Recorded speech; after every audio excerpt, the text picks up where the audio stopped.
അനുദിന വിശുദ്ധർ ഓഗസ്റ്റ് 18 വിശുദ്ധ ഹെലേന.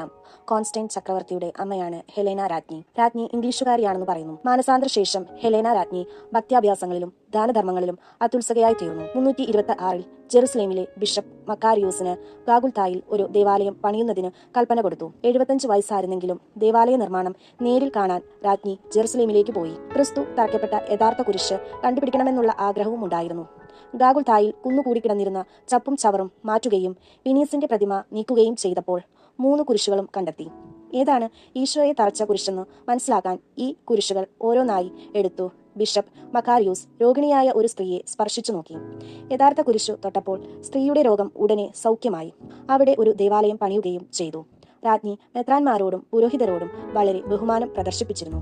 ക്രിസ്തുവിന്റെ ജീവിതത്തോടു ബന്ധപ്പെട്ട സ്ഥലങ്ങളിലെല്ലാം ഓരോ പള്ളി പണിയിച്ച് രാജ്ഞി റോമിലേക്ക് മടങ്ങി. 328 രാജ്ഞി നിരാതയായി.